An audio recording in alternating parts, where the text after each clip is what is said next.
Hello students, my name is Manisha and welcome to my YouTube channel. Students, previous videos में हम बात कर रहे हैं components of Indian financial system, जो हमारा कंप्लीट चैप्टर हो चुका है, लेकिन उसके बस हमारे कंपोनेंट्स ही रह गए हैं।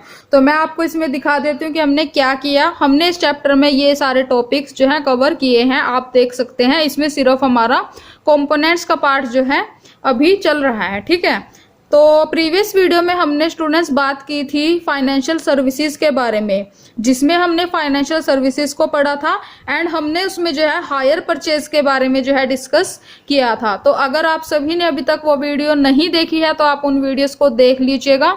मैं उन वीडियोस की प्लेलिस्ट का लिंक जो है आपको वीडियो के डिस्क्रिप्शन में दे दूंगी, ठीक है। तो चलिए हम स्टार्ट करते हैं हमारा आज का टॉपिक। आज हम स्टूडेंट्स बात करेंगे बिल डिस्काउंटिंग के बारे में, जो हमारा फाइनेंशियल सर्विस है हमारी एक टाइप की, ठीक है। तो देख लेते हैं बिल डिस्काउंटिंग क्या होता है।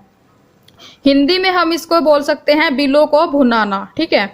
अब देखो बिल डिस्काउंटिंग क्या होता है, मतलब पहले तो स्टूडेंट्स मैं आपको ऐसे नहीं बताऊंगी, मैं आपको इसमें एग्जांपल के थ्रू जो है आपको बताती हूँ कि बिल डिस्काउंटिंग क्या होता है, ठीक है। अब देखो आप मान लीजिए स्टूडेंट्स कि दो पर्सन है, ठीक है। एक पर्सन है, पर्सन ए है एंड सेकंड क्या है, पर्सन बी है, ठीक है। तो ये जो ए वाला पर्सन है, ए पर्सन है, ये क्या है, बायर है, या फिर हम इसको डेबिटर भी बोल सकते हैं, ठीक है।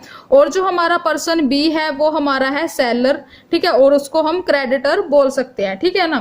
तो अब इन दोनों पर्सन्स के बीच में क्या हुआ, बिल ऑफ एक्सचेंज हुआ, ठीक है। इन दोनों के बीच में गुड्स को सेल करने का मतलब कि एक ने बेचा मतलब सामान और दूसरे ने खरीदा है, ठीक है।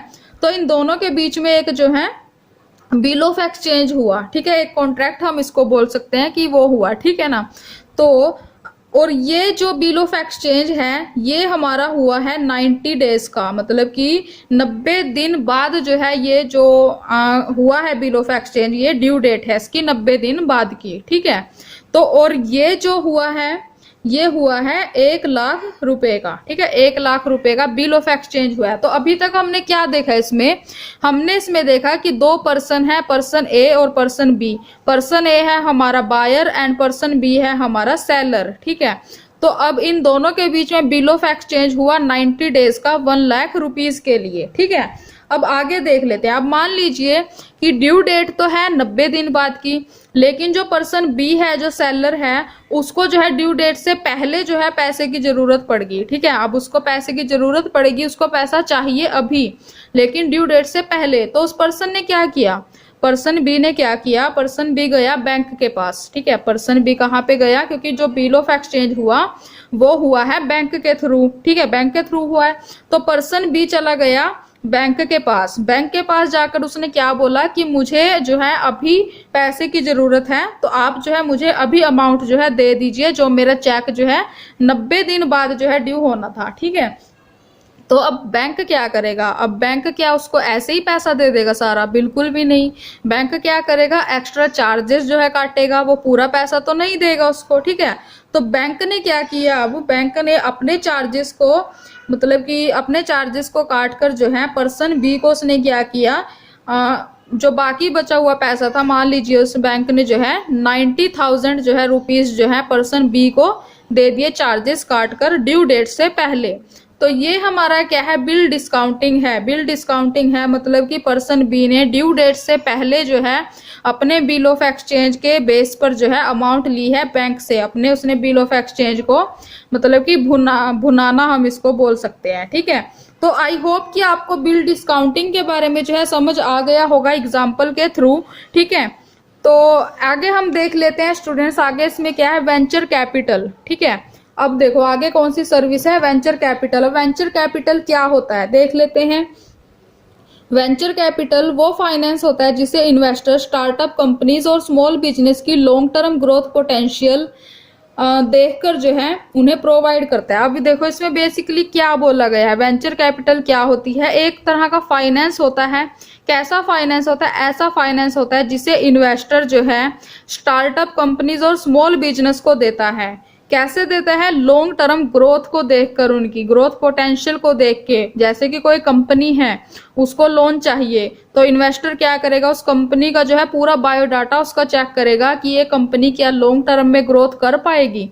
तो अगर उसको लगता है कि हाँ कंपनी ग्रोथ कर पाएगी तब वो उसको जो है लोन प्रोवाइड करता है। तो बेसिकली यही है हमारा वेंचर कैपिटल। उसके बाद वेंचर कैपिटल कहाँ से मिल सकता है? अब देखो कहाँ से मिल सकता है वेंचर कैपिटल। इन्वेस्टर से मिल सकता है, ठीक है, इन्वेस्टमेंट बैंक से मिल सकता है, फाइनेंशियल इंस्टीट्यूशन से मिल सकता है, ठीक है। उसके बाद स्टूडेंट्स वेंचर कैपिटल जो है हमेशा क्या होता है, मॉनेटरी फॉर्म में नहीं होता, टेक्निकल फॉर्म में भी होता है, ठीक है, ये इसमें पॉइंट है। और नेक्स्ट पॉइंट क्या है कि जो वेंचर कैपिटल है उसका मतलब ही क्या है, रिस्क कैपिटल। मतलब कि या तो बहुत ज्यादा लॉस होगा या फिर बहुत ज्यादा प्रॉफिट होगा। कैसे? अब देखो कंपनी को जो है उसकी फ्यूचर में वो ग्रोथ करेगी या नहीं लॉन्ग टर्म में, उसको देखकर जो है उसको आज लोन प्रोवाइड कर दिया, ठीक है। तो बाय चांस अगर उसको फ्यूचर में प्रॉफिट होगा तो इन्वेस्टर को भी बहुत ज्यादा प्रॉफिट होगा, लेकिन अगर कंपनी जो है लॉस में होगी तो जो है इसका रिस्क जो है इन्वेस्टर को भी होगा लॉस, ठीक है।